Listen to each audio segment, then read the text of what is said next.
Tudo bem, deixa entrar. É a senhorita Joe, disse Laurie, indo até a porta de sua pequena sala de visitas para receber Joe,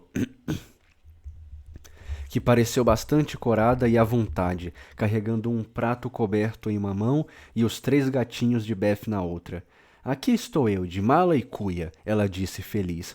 Minha mãe lhe desejou melhoras e ficou feliz de eu poder fazer algo por você. Meg quis que eu trouxesse um pouco de seu pudim branco, que ela faz muito bem, e Beth achou que os seus gatos seriam reconfortantes. Eu sabia que você riria deles, mas não pude recusar. Ela estava ansiosa para ajudar de algum modo. Aconteceu de o engraçado empréstimo de Beth ser um sucesso, porque ao rir dos gatinhos, Laurie se esqueceu da sua timidez e logo se tornou sociável. Está tão bonito que dá dó de comer, disse ele, sorrindo prazerosamente enquanto Joe descobriu o prato e mostrou o pudim branco, cercado por uma grinalda de folhas verdes e as folhas vermelhas do gerânio preferido de Amy. Não é nada demais. Todas só quiseram ser gentis. Diga para a criada guardar para o seu chá. É uma comida leve e, como é molinha, você pode comer sem medo de machucar a garganta inflamada. Que quarto aconchegante este! Talvez se estivesse mais arrumado, mas as criadas são preguiçosas e não sei como mudar o comportamento delas. Isso me preocupa. Eu arrumo para você em 2 minutos. Só precisa escovar a lareira assim e arrumar as coisas em frente a ela assim. E os livros colocar aqui, e as garrafas lá, e seu sofá afastado da luz, e os travesseiros um pouco mais. Pronto, agora sim. E de fato o quarto ficara arrumado, pois enquanto ria e conversava, Joe colocara cada coisa em seu lugar e mudara totalmente a aparência do aposento. Laurie observava em silêncio respeitoso quando ela o chamou ao sofá. Ele se sentou com um suspiro de satisfação, dizendo agradecido: Que bondade a sua! Sim, é exatamente isso que eu queria. Agora, por favor, pegue a poltrona e me deixe fazer alguma coisa para entreter a minha visita. Não, eu é que vim te entreter. Quer que eu leia para você? E Joe olhou com um carinho para alguns livros convidativos que estavam por perto. Obrigado, já li todos eles e, se você não se importar, prefiro conversar, respondeu Laurie. Nem um pouco. Posso falar o dia todo se você começar. Beth diz que eu não sei quando parar. Beth é a mais rosadinha que fica quase sempre em casa e às vezes sai com uma cestinha? Perguntou Laurie com interesse. Sim, ela mesma. Ela é minha amiga e uma menina muito boa. A mais bonita é a Meg e a de cabelos encaracolados é a Amy, correto? Como você descobriu? Lauren enrubesceu, mas respondeu finalmente. Ah, eu vejo vocês se chamando às vezes e quando estou aqui sozinho não posso deixar de olhar para a sua casa. Vocês parecem estar sempre se divertindo. Peço perdão por ser tão rude, mas às vezes vocês se esquecem de fechar as cortinas na janela onde ficam as flores. E quando as luzes estão acesas, é como olhar para um quadro, ver todas vocês ao redor da mesa com sua mãe. O rosto dela fica sempre oposto a mim e fica adorável atrás das flores. Tanto que eu não consigo parar de olhar. Não tenho mãe, você sabe. E Laurie cutucou o fogo para esconder um pouco os espasmos dos lábios que ele não podia controlar. O olhar solitário e ávido por carinho foi direto ao enorme coração de Joe. Ela tinha sido criada com tanta simplicidade que não havia nenhum traço de malícia nela. E, apesar de ter 15 anos, era tão inocente e franca como uma criança. Laurie estava doente e sozinho, e sentindo-se abençoada pelo que tinha em casa e por sua felicidade, ela prontamente tentou compartilhar aquilo com ele. Seu rosto estava muito amável e sua voz aguda extraordinariamente gentil quando ela disse: Nunca mais vamos fechar aquela cortina, e eu deixo você olhar o quanto você quiser. Só quero que, no entanto, em vez de olhar, você venha nos visitar. Minha mãe é uma pessoa maravilhosa, ela o trataria muito bem, e Beth cantaria para você se eu insistisse, e Amy dançaria, Meg e eu faríamos você rir com nossas habilidades no palco, e teríamos momentos alegres. Será que o seu avô deixaria? Acho que sim, se sua mãe falasse com ele. Ele é muito gentil, embora não pareça, e me deixa fazer praticamente tudo o que eu gosto de fazer. Só que ele tem medo de que eu possa ser um incômodo para os estranhos, começou Laurie, iluminando-se cada vez mais. Não, Nós não somos estranhos, somos seus vizinhos, e você não precisa se preocupar com isso. Queremos te conhecer, e eu sempre quis tentar fazer isso. Nós não moramos aqui há muito tempo, você sabe, mas somos conhecidas de todos os nossos vizinhos, menos você. Meu avô vive no mundo dos livros e não se importa muito com o que acontece no mundo real. O Sr. Brooke, meu tutor, não fica aqui, você sabe. E não tenho ninguém para sair comigo, então fico o dia todo em casa, me entretendo com o que eu puder. Que pena! Você devia fazer um esforço e ir visitar todo lugar a que convidarem. Aí você teria vários amigos e lugares legais para ir. Não faça caso da sua timidez. Ela não vai durar muito se você seguir em frente. Laurie corou de novo, mas não ficou ofendido ao ser acusado de ser tímido, pois Joe tinha tanta boa vontade que era impossível levar seus discursos a mal. Você gosta da sua escola? Perguntou o menino, mudando de assunto depois de uma pequena pausa, durante a qual ele olhou para o fogo e em seguida para Joe, visivelmente satisfeito. Eu não vou para a escola. Sou um homem de negócios, uma garota, quer dizer. Faço companhia para minha tia, uma querida senhora ranzinza, respondeu Joe. Laurie abriu a boca para fazer outra pergunta, mas, lembrando-se a tempo de que não era educado inquirir muito sobre a vida das pessoas, fechou-a de novo e pareceu desconfortável. Joe gostou de sua boa educação e não se importava de rir um pouco da tia Marty, de modo que ela fez uma descrição animada da velha senhora nervosa, seu poodle gordo, o papagaio que falava espanhol e a biblioteca onde ela se divertia. Laurie adorou aquilo, e quando ela contou sobre o velho senhor de ar afetado que veio certa vez cortejar a tia Marty, e como no meio de sua fala o papagaio arrancou a peruca dele com o bico, para sua grande consternação, o menino rolou de rir, até as lágrimas correrem pelas suas bochechas e uma criada colocar a cabeça para dentro do quarto para ver o que estava acontecendo. Ah, isso me faz muito bem. Continue, por favor, ele disse, tirando o rosto da almofada, todo vermelho e repleto de felicidade. Muito entusiasmada com seu sucesso, Joe continuou falando de todos os seus jogos e planos, de suas esperanças e medos com relação ao pai, e dos eventos mais interessantes do mundinho em que viviam as irmãs. Em seguida, eles começaram a conversar sobre livros, e, para a alegria de Joe, ela descobriu que Laurie amava ler, assim como ela, e que tinha lido ainda mais do que ela. Se você gosta tanto de livros, venha comigo ver os nossos. Meu avô está fora, então não precisa ter medo, disse Laurie se levantando. Eu não tenho medo de nada, retrucou Joe com um movimento afetado da cabeça. Acredito em você, exclamou o menino olhando para ela com muita admiração, embora por dentro achasse que ela teria bons motivos para ter pelo menos um pouco de medo do velho senhor, se ela o conhecesse em um dos seus dias de mau humor. A casa toda parecia de veraneio. Laurie abriu caminho, aposento após aposento, deixando Joe para examinar o que quer que despertasse sua curiosidade. E assim, finalmente, chegaram à biblioteca, onde ela bateu palmas e pulou, como sempre fazia quando estava especialmente encantada. O quarto era cheio de livros, e havia quadros, estátuas e armarinhos que a distraíam, cheio de moedas e outras curiosidades, e divãs, e mesas pitorescas, e coisas de bronze, e o melhor de tudo, uma enorme lareira com ladrilhos peculiares à sua volta. Que preciosidade! Suspirou Joe, afundando-se em uma cadeira de veludo e olhando para tudo com um ar de intensa satisfação. Theodore Lawrence, você deve ser o menino mais feliz do mundo, acrescentou impressionada. Não dá para viver de livros, disse Laurie, sacudindo a cabeça enquanto se acomodava a uma mesa oposta a ela. Antes que ele pudesse continuar, soou uma campainha, e Joe deu um pulo exclamando, Ai de mim, é o seu avô! E se for? Você disse que não tem medo de nada, retrucou o garoto. Acho que tenho pouco de medo dele, embora não saiba por quê. Mamãe disse que eu podia vir, e não acho que você esteja pior por minha causa, disse Joe, recompondo-se, embora mantivesse os olhos na porta. Eu estou muito melhor e serei sempre muito agradecido. Só tenho medo de que você esteja cansada de ficar conversando comigo. Foi tão bom que eu não conseguia parar, disse Laurie, grato.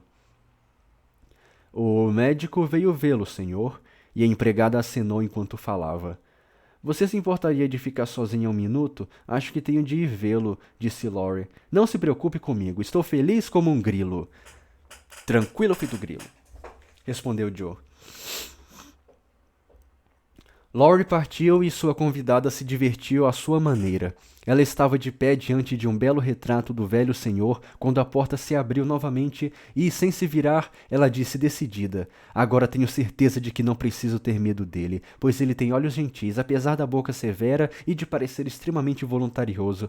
Não é tão bonito como o meu avô, mas gostei dele. Obrigado, minha senhora, disse uma voz rouca atrás dela, e lá, para seu grande espanto, estava o velho senhor Lawrence. A pobre Jo corou até não poder mais, e seu coração começou a bater acelerado quando ela pensou no que disse. Por um instante, um desejo selvagem de sair correndo tomou conta dela. Mas isso seria covardia e as meninas ririam dela.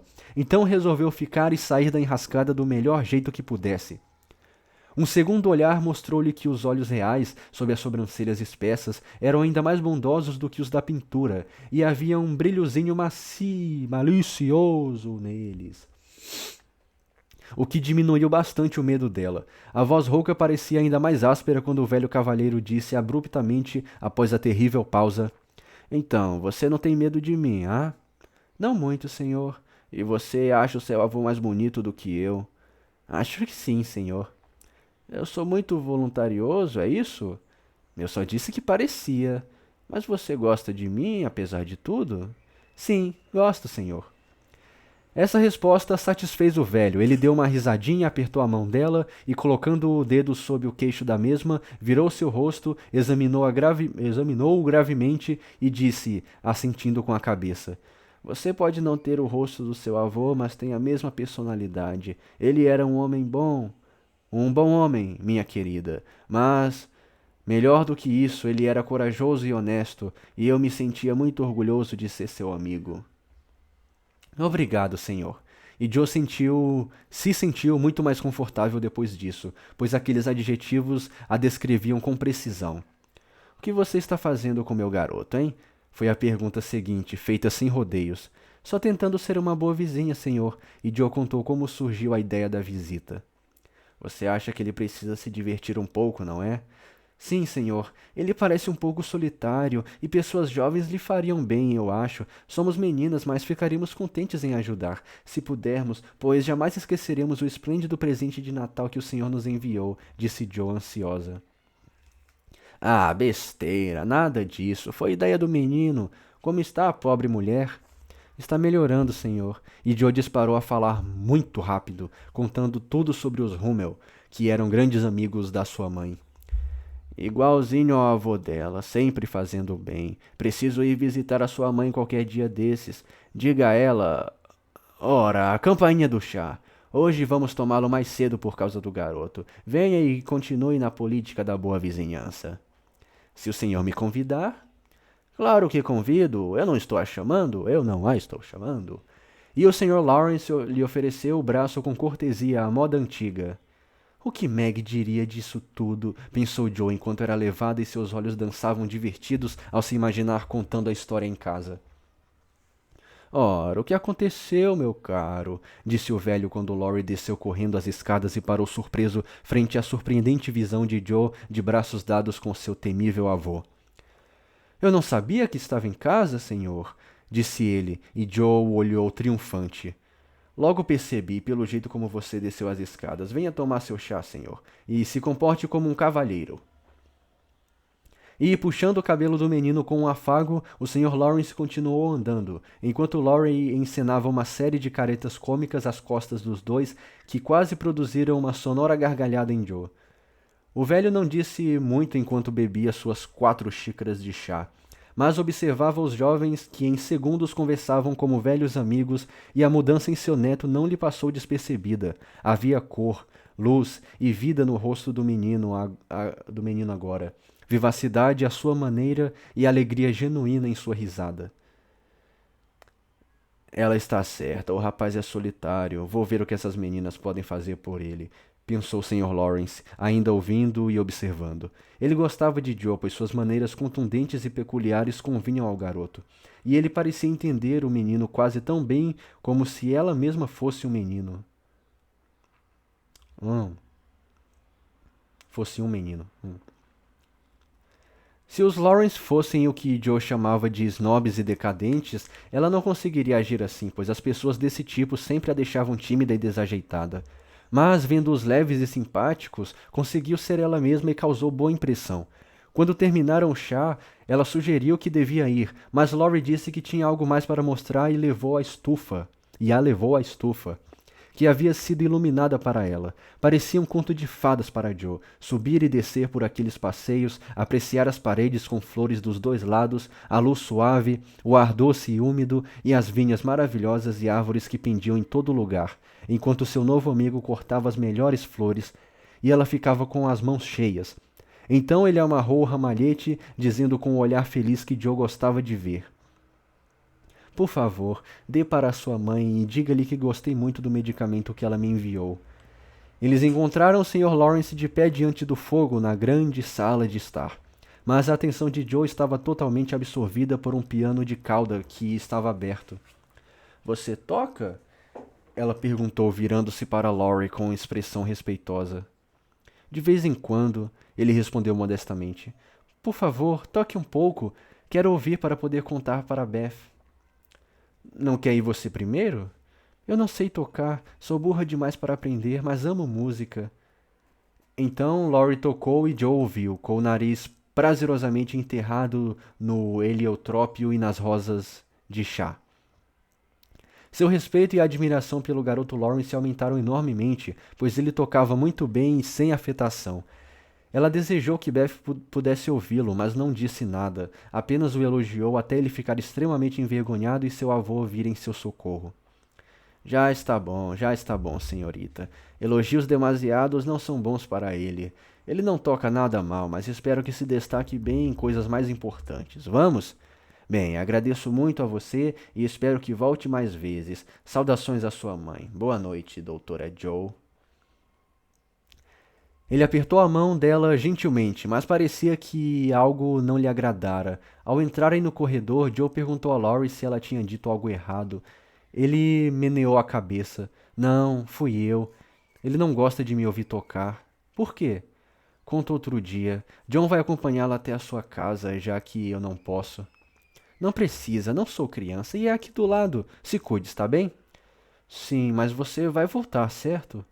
Só se você prometer vir nos visitar depois que estiver melhor. Prometo. Boa noite, Laurie. Boa noite, Joe. Boa noite. Quando todas as aventuras da tarde foram contadas, toda a família sentiu-se inclinada a fazer uma visita, pois cada uma das mulheres achou algo atraente na grande casa grande do outro lado da sebe. A senhora March queria falar de seu pai com o senhor que não tinha se esquecido dele. Meg desejava caminhar na estufa, Bev suspirava com o piano de cauda e Amy estava ansiosa para ver os belos quadros e estátuas. É, né? É a artista, a musiquista, a estufa. Mãe, por que o Sr. Lawrence não gosta que o Laurie toque? Perguntou Joe, curiosa que era.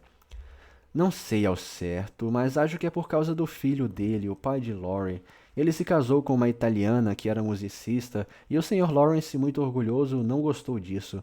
A senhora italiana era boa, encantadora e bem-sucedida, mas ele não gostava dela e nunca mais viu o filho depois que ela casou. Ambos morreram quando Laurie era pequeno e o avô adotou-o. Pensou sempre no menino que nasceu na Itália. Pensou sempre no menino que nasceu na Itália. Não é muito forte e a quem o velho teme sempre perder. Por isso ele é tão protetor. Laurie aparentemente gosta de música, pois puxou a mãe, e desconfio que o avô tema que ele possa querer ser músico. Seja como for, a habilidade dele o faz lembrar-se da mulher de que ele não gostava, e por isso ele rosnou, como você disse, Joe. Que história mais romântica! Exclamou Meg. Que besteira! Disse Joe. Ele devia deixar o garoto ser músico, se é o que ele quer, e não ficar atormentando-o ou enviá-lo para a faculdade, sendo que ele não quer ir. É por isso que ele tem aqueles olhos pretos bonitos e é tão cordial. Os italianos são sempre muito simpáticos, disse Meg, que era algo sentimental. Como você sabe dos olhos ou do jeito dele? Você mal falou com ele? Gritou Joe, que não era nada sentimental. Eu o vi na festa, e o que você contou mostra que ele sabe como se comportar. Foi lindo o que ele falou sobre o medicamento que a mamãe mandou. Ele estava falando do pudim branco. Como você é boba, criança. Ele estava falando de você, é claro. Estava? E Joe abriu os olhos como se nunca antes a ideia lhe tivesse ocorrido. Nunca vi uma menina assim, você não sabe nem reconhecer um elogio, disse Meg com o ar de uma jovem que sabia tudo sobre o assunto. Eu acho que são todos ridículos, e agradeço se você puder não ser boba e estragar a minha diversão. Laurie é um menino bom e eu gostei dele, e não vou ficar falando de qualquer coisa sentimental sobre elogios ou porcarias do tipo. Vamos todas ser boas com ele, porque ele não tem mãe e ele pode vir nos ver, não pode, mami? Sim, Joe, seu amiguinho é muito bem-vindo, e espero que Meg se lembre de que as crianças têm de ser crianças o máximo possível. Eu não me acho criança, e não estou nem na adolescência ainda, observou Amy. E você, Beth? Eu estava pensando no nosso peregrino, respondeu Beth, que não tinha ouvido uma palavra. Nós saímos do abismo, cruzamos o portal, resolvendo ser boas, subimos a colina íngreme e talvez a casa ali do lado, cheia de coisas esplêndidas, possa ser o nosso belo palácio. Temos de vencer os leões antes, disse Joe, que gostara da ideia. Beth encontra o belo palácio. O casarão ao lado se provou um excelente e belo palácio, embora tenha demorado um pouco para todos entrarem e Beth tenha sentido extrema dificuldade em passar pelos peões. O velho Sr. Lawrence era o maior deles, mas depois de lhe fazer um convite, dizer algo engraçado ou gentil para cada uma das garotas e conversar com a mãe sobre os bons tempos do passado, ninguém sentiu medo dele, exceto a tímida Beth. O outro leão era o fato de elas serem pobres e Laurie rico. Por isso as deixava tímidas para aceitar favores que não poderiam retribuir.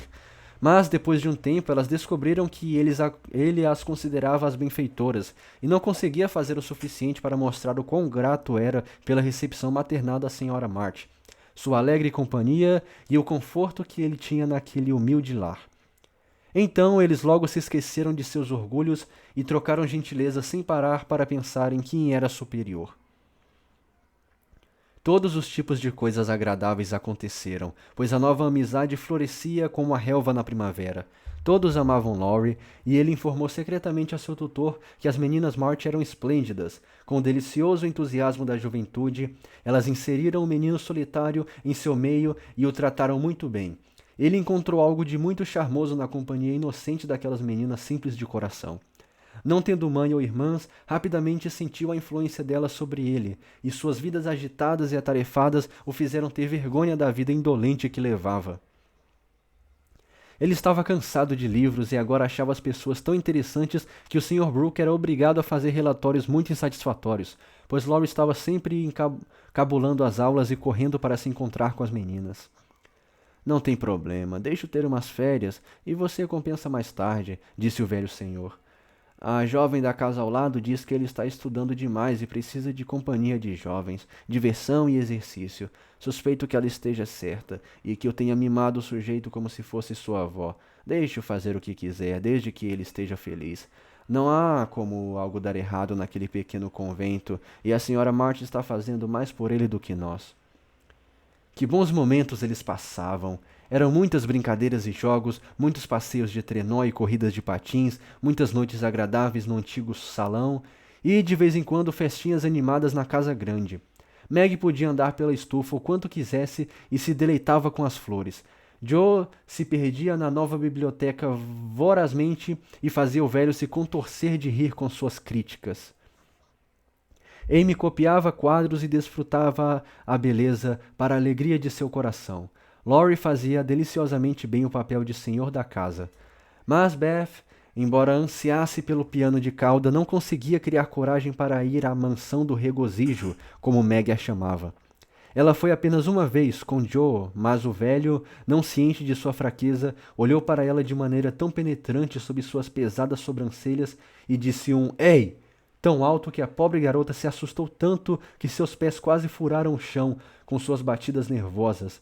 Ela nunca contou aquilo para a mãe e fugiu declarando que nunca mais iria lá, nem mesmo atrás do querido piano. Não havia convicções ou tentações que pudessem vencer o seu medo, até que, como o fato chegou aos ouvidos do Sr. Lawrence, de alguma forma misteriosa, ele se pôs a emendar as coisas.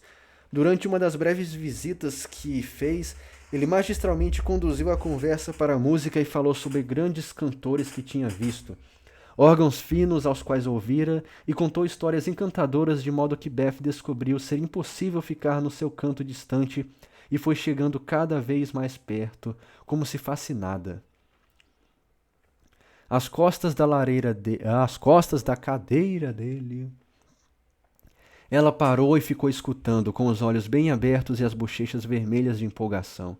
Sem dar maior conhecimento dela do que de uma mosca, o Sr. Lawrence continuou falando sobre as aulas e os professores de Laurie, e, de repente, como se a ideia acabasse de lhe ocorrer, disse à Sra. March: "O menino está deixando a música de lado e fico feliz porque ele estava ficando muito envolvido com ela. Mas o piano pede para ser usado. Será que uma de suas garotas não gostaria de passar em casa de vez em quando e praticar nele apenas para deixá-lo afinado, minha senhora?" Beth deu um passo à frente e apertou as mãos firmemente para evitar bater palmas, pois aquela era uma tentação irresistível, e o simples pensamento de praticar naquele esplêndido instrumento era o suficiente para lhe tirar o fôlego. Antes que a Sra. March pudesse responder, o Sr. Lawrence continuou com um estranho aceno de cabeça e um sorrisinho. Elas não precisam ver ou falar com ninguém, basta entrar a qualquer momento. Eu fico trancado em meu escritório no outro extremo da casa. Laurie quase sempre está fora e os criados nunca estão por perto da sala de desenho depois das 9 horas. Nesse momento, ele se levantou como se fosse embora e Beth decidiu falar, pois essa última condição não deixava nada a desejar. Por favor, repasse às jovens as minhas palavras e, se elas não se importarem de vir... Uma mãozinha segurou a dele e Beth olhou para o senhor com o rosto cheio de gratidão, dizendo com seu jeito sério e tímido: "Oh, senhor, elas não se importam, nem um pouquinho." "Você é a garota da música?" perguntou ele, sem qualquer ei assustador, quando o olhou para ela muito gentilmente. "Sou Beth, eu amo música e aceito isso se o senhor tiver certeza de que ninguém vai me ouvir e de que não vou atrapalhar", acrescentou ela, com medo de ser rude, tremendo por sua própria ousadia enquanto falava. "De modo algum, minha querida. A casa fica sem ninguém metade do dia. Então venha e dedilhe o piano quanto quiser. Serei muito grato a você." "Que bondade a sua, senhor."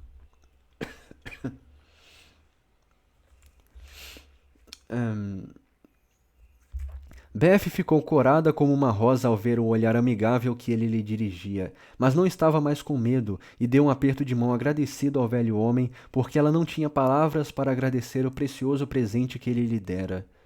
O velho suavemente acariciou o cabelo da sua testa e, abaixando-se, beijou-a, dizendo em um tom que poucos já ouviram: "Eu tinha uma menininha com olhos assim.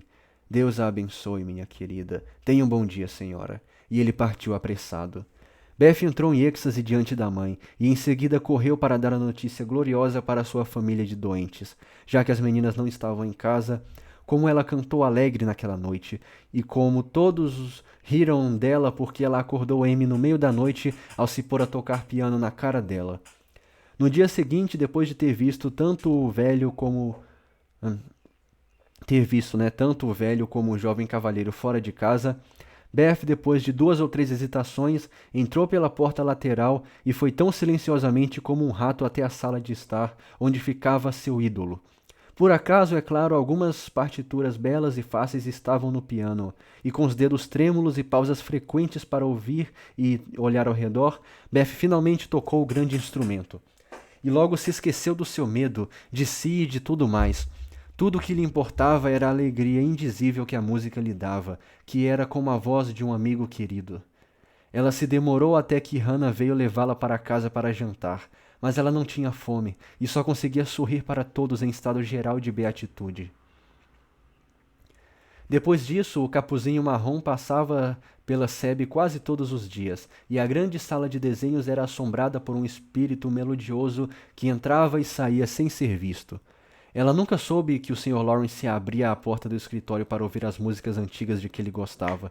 Ela nunca viu Laurie montar guarda no corredor para manter os criados longe, nunca suspeitou que os cadernos de exercício e as novas canções que ela encontrava no suporte eram colocados lá especialmente para ela. E quando o garoto falava com ela de música em casa, ela só pensava em como ele era gentil de dizer coisas que a ajudavam tanto. Então ela se entregava de todo o coração, e passou a achar, o que nem sempre ocorre, que o seu desejo concedido era tudo de que ela precisava. Talvez fosse por ela ser tão grata por essa bênção que uma ainda maior lhe foi dada. Seja como for, ela merecia ambas. Mamãe, vou fazer um par de pantufas para o Sr. Lawrence. Ele é tão bom comigo, quero agradecer e não sei como. Posso fazer? Perguntou Beth algumas semanas depois daquele importante convite. Sim, minha querida, ele vai adorar e é um modo muito simpático de agradecer. As meninas vão te ajudar e eu pago o material, respondeu a senhora March, que se sentiu particularmente feliz por poder atender a um pedido de Beth, que raramente pedia algo. Depois de muitas discussões sérias com Meg e Joe, o desenho foi escolhido, os materiais comprados e as pantufas costuradas. Um ramo de tamareiras de cor forte, mas alegre sobre o fundo roxo foi considerado muito apropriado e bonito. E Beth trabalhou dia e noite, levantando para descansar apenas nas partes mais difíceis. Ela era uma costureirazinha ágil, e as pantufas ficaram prontas antes que alguém pudesse se cansar. Em seguida, ela escreveu um bilhetinho simples, e, com a ajuda de Laurie, em uma manhã, colocou-o clandestinamente sobre a mesa do escritório do velho senhor antes que ele acordasse.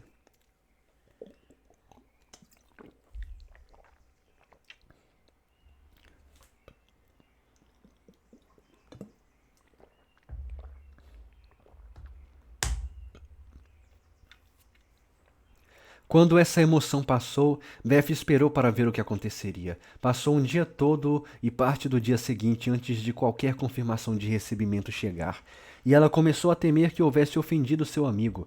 Na tarde do segundo dia, ela saiu para fazer algo que precisava ser resolvido e levar a pobre Joanna, a boneca inválida, para o seu exercício diário. Quando vinham voltando pela rua, viu três, ou melhor, quatro cabeças aparecendo nas janelas da sala e saindo, e no momento em que elas a viram, várias mãos acenaram e várias vozes de alegria começaram a gritar: Chegou uma carta do velho senhor, venha logo ler! Beth, você não vai acreditar, ele lhe mandou... Começou Amy, gesticulando com energia indecorosa, mas sem conseguir completar a frase, pois Joe bateu à janela. Beth se apressou. À porta, suas irmãs a pegaram e a levaram para a sala de estar com uma procissão triunfal, todas juntas apontando e dizendo: Olhe, olhe! Beth olhou e empalideceu de prazer e surpresa, pois lá estava um pequeno piano vertical com uma carta sobre a tampa brilhante, com uma placa sinalizando. Meu Deus, com uma carta sobre a tampa brilhante, como uma placa sinalizando: para a senhorita Elizabeth March. Para mim? Gaguejou Beth, segurando Joe e achando que ia desmaiar, tamanha era sua emoção. Sim, todinho seu, minha querida. Não é maravilhoso? Ele não é o senhor mais gentil que existe neste mundo? A chave está aqui com a carta. Nós não abrimos, mas estamos morrendo de curiosidade para saber o que está escrito, exclamou Joe, abraçando a irmã e entregando o envelope. Leia você, eu não consigo, estou feliz demais, é tão lindo. E Beth escondeu o rosto no avental de Joe, transtornada com o presente.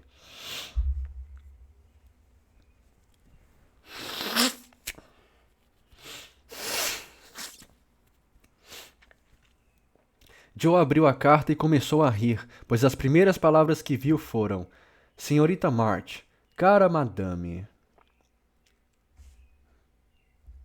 Que elegante! Eu queria que alguém escrevesse assim para mim, disse Amy, que achava o antigo sistema de tratamento muito elegante.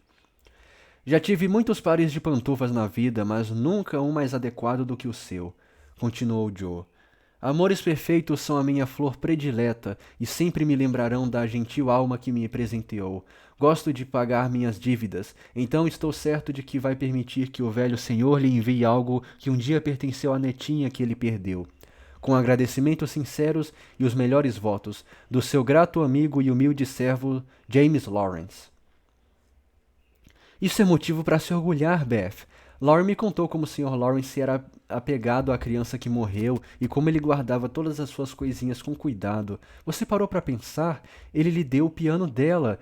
Isso é por ter grandes olhos azuis e uma música deliciosa, disse Joe, tentando acalmar Beth, que tremia e parecia mais animada do que em qualquer outro momento de sua vida.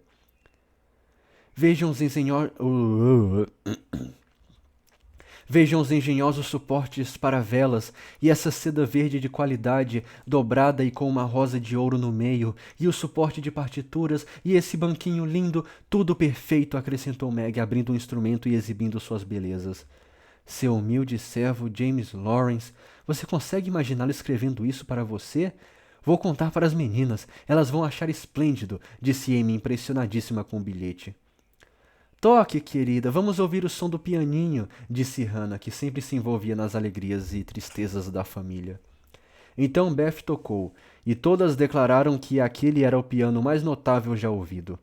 Ele tinha evidentemente sido afinado havia pouco tempo e fora todo restaurado, mas, por mais perfeito que estivesse, acho que seu verdadeiro charme residia nos rostinhos felizes reclinados sobre ele, enquanto Beth carinhosamente tocava as belas teclas brancas e pretas e pisava nos pedais brilhantes.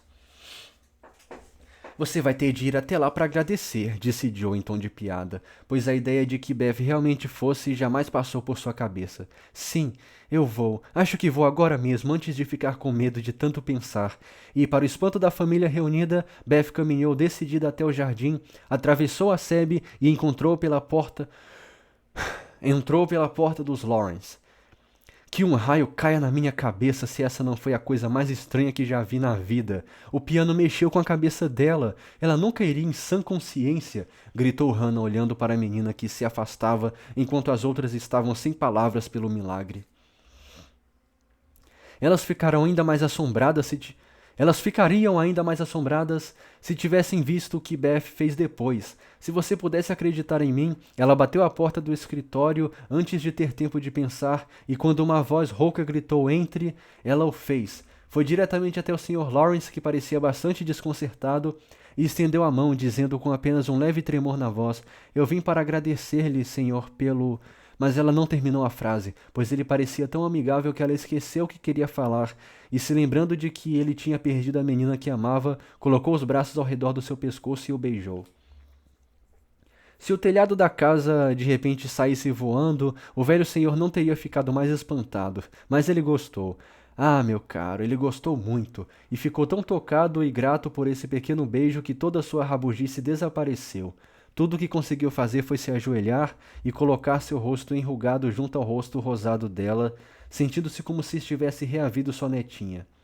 Beth deixou de temê-lo daquele momento em diante e ficou lá, toda aconchegada falando com ele como se o tivesse conhecido havia anos. O amor dissipa o medo e a gratidão pode sobrepujar o orgulho. Quando ela voltou para casa, ele a acompanhou até a porta e apertou cordialmente sua mão e tocou o chapéu ao se virar, parecendo muito imponente e exuberante, como o velho senhor marcial de respeito que era. Quando as meninas viram essa cena, Joe começou a fazer uma dancinha para expressar a sua satisfação. Amy quase caiu da janela pela surpresa e Meg exclamou com as mãos para cima: "Acho que estamos no fim dos tempos."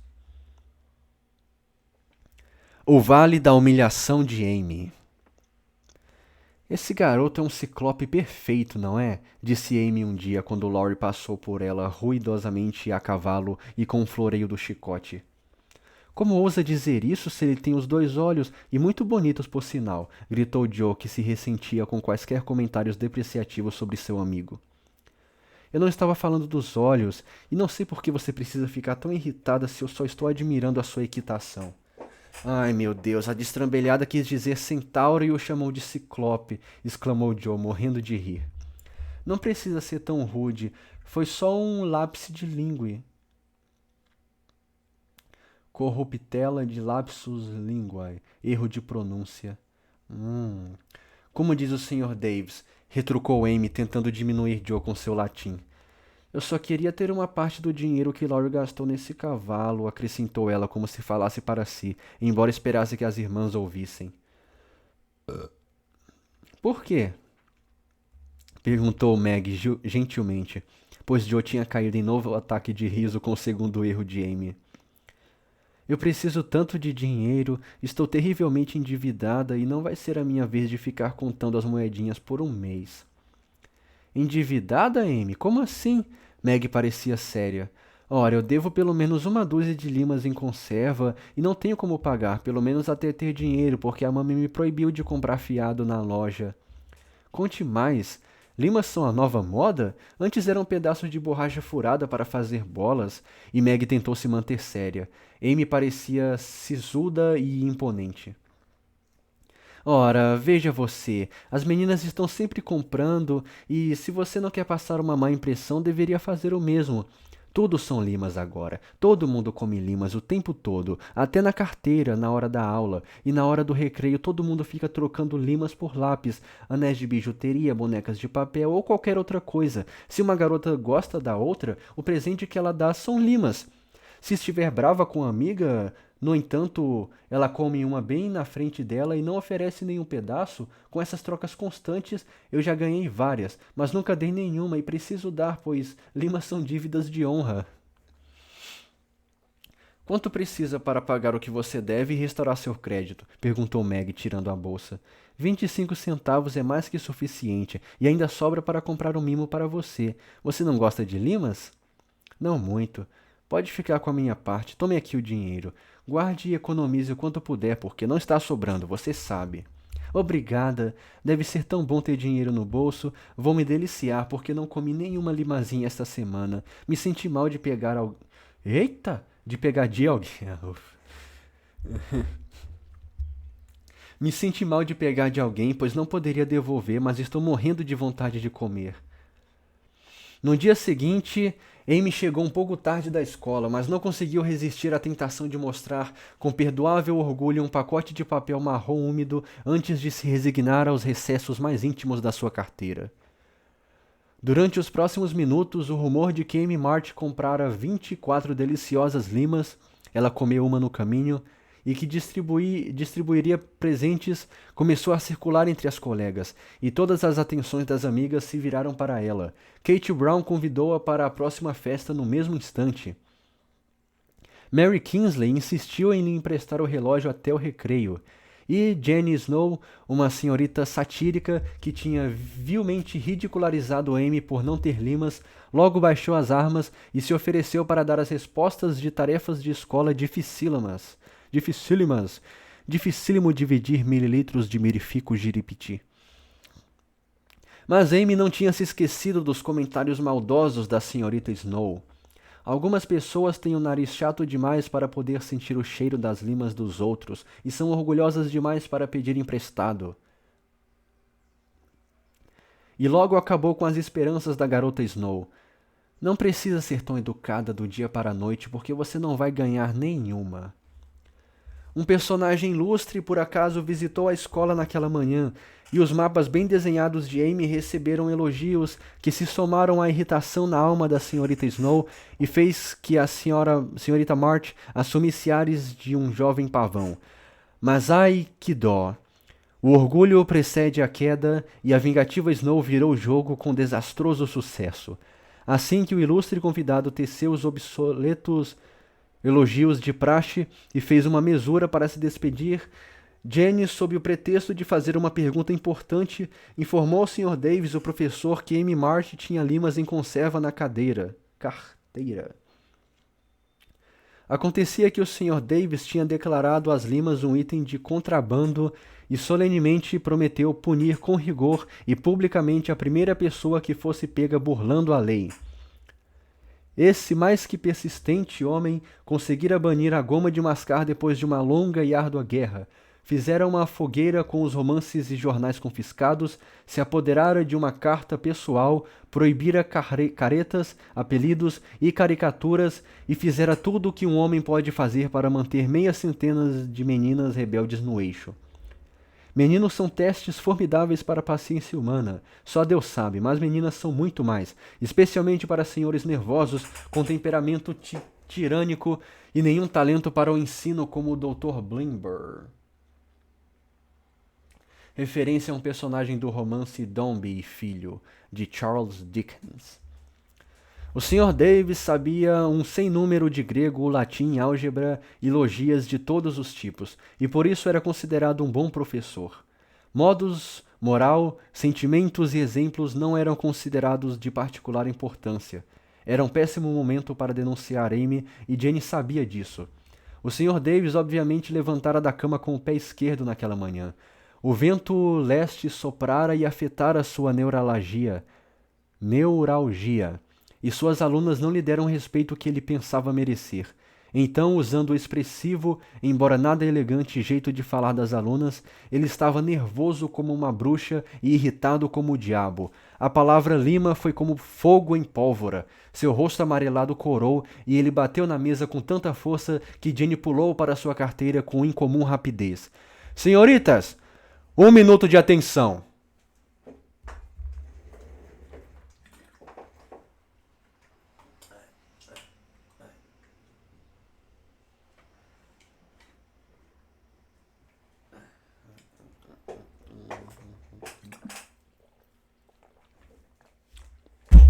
Meu Deus.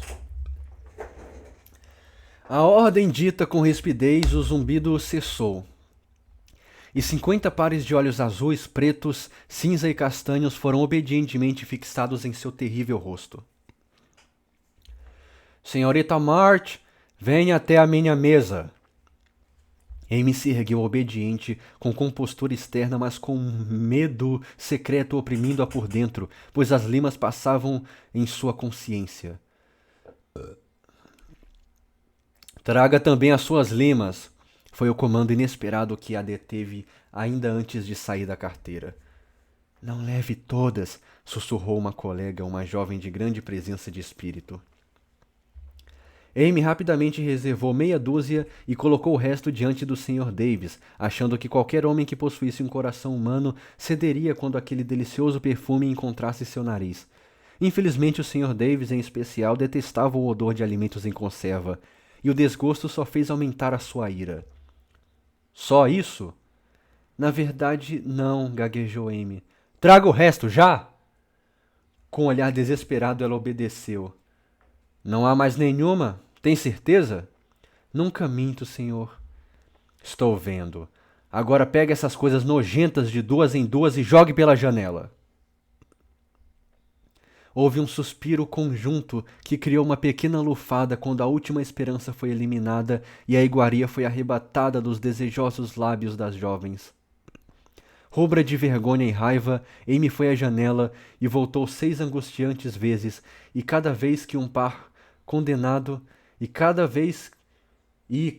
que um par condenado que parecia, que dó, tão farto e suculento, caía de suas mãos relutantes, um grito da rua completava a angústia das meninas, pois aquilo indicava que o banquete delas estava sendo o deleite de criancinhas irlandesas que eram suas inimigas juradas. Aquilo era demais.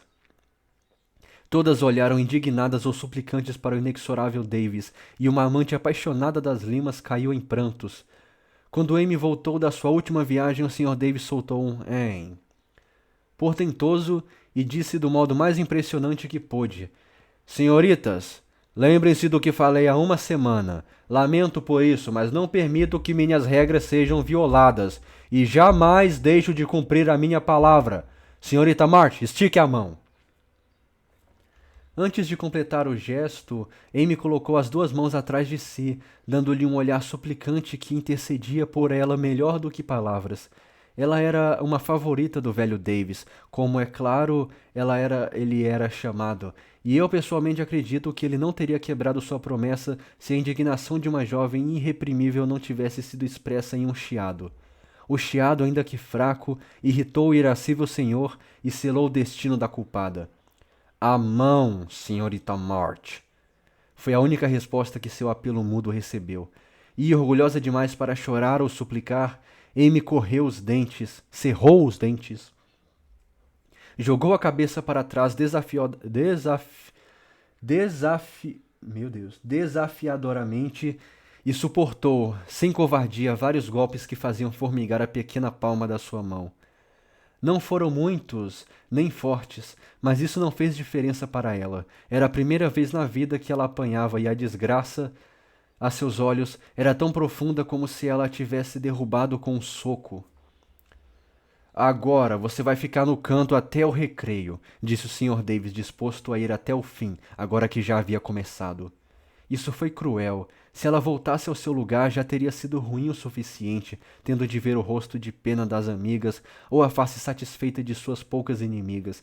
Mas enfrentar toda a escola com a vergonha fresca sobre si, parecia impossível. E por um segundo ela sentiu que desmaiaria ali mesmo, caindo em um choro convulsivo, um sentimento amargo de estar fazendo algo errado, e o pensamento em Jane Snow ajudaram-na a suportar o castigo e ocupar o ignominioso lugar. Ela fixou os olhos no dissipador do fogão que ficava acima do que agora parecia ser um mar de rostos, e ficou ali, tão imóvel e branca, que as meninas acharam difícil estudar com aquela figura digna de pena diante delas. Durante os 15 minutos que se seguiram, a orgulhosa e sensível menina sofreu uma vergonha e dor que nunca esqueceu. Para os outros pode parecer um caso ridículo ou trivial, mas para ela foi uma experiência difícil, pois durante os 12 anos de sua vida ela fora criada unicamente com amor, e um golpe de...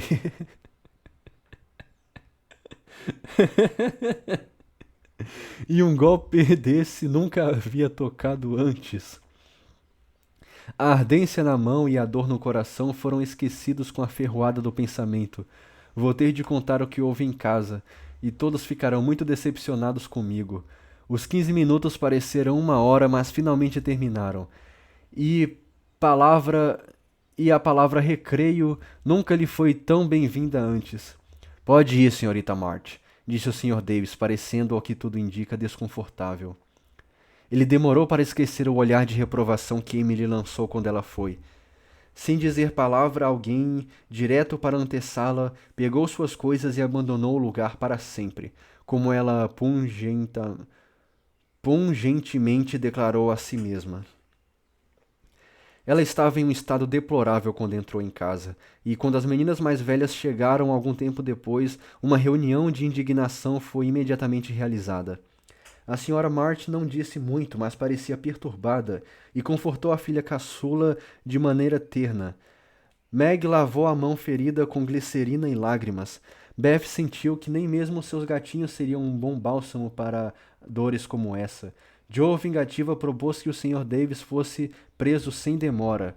E Hannah brandiu o punho para o vilão e amassou batatas para o jantar, como se fosse ele sob seu pilão. Ninguém se deu conta da ausência de Amy, exceto por suas colegas, mas as senhoritas observadoras perceberam que o Sr. Davis estava muito mais bonzinho no período da tarde. E também estranhamente nervoso.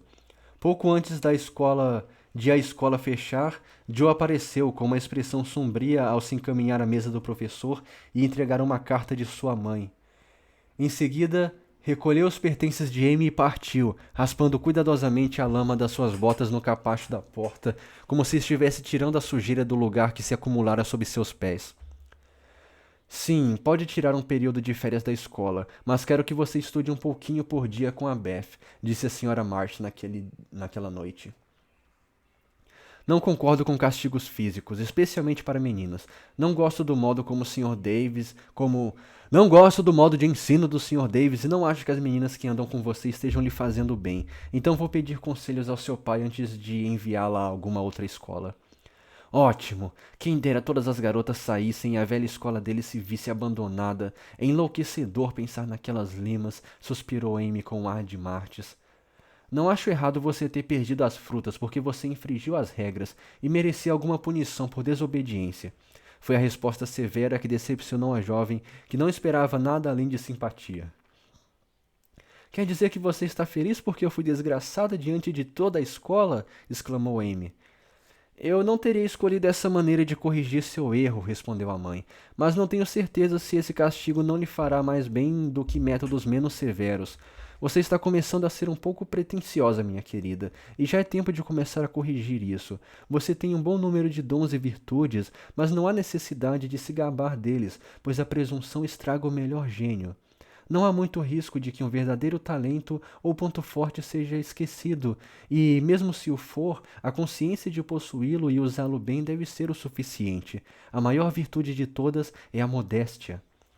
Concordo, exclamou Laurie, que estava jogando xadrez em um canto com Joe. Eu conheço uma garota que tem um talento impressionante para a música, e ela nem desconfia. Ela não se dá conta das pequenas joias que compõe quando está sozinha, e não acredita se alguém lhe diz. Eu queria conhecer uma garota assim, quem sabe ela não me ajudaria. Eu sou tão burra, disse Beth, que estava ao lado dele, ouvindo com atenção. Você a conhece e ela ajuda melhor do que você mesmo imagina, respondeu Laurie, olhando para ela de um jeito tão travesso com seus alegres olhos negros que Beth de repente ficou muito vermelha e escondeu o rosto na almofada do sofá, completamente perdida com a descoberta inesperada. Joe deixou Laurie ganhar o jogo como recompensa por esse elogio à sua Beth, que não podia mais ser persuadida a jogar com ele depois de um elogio desses. Que não podia mais ser persuadida a jogar com eles depois de um elogio desses.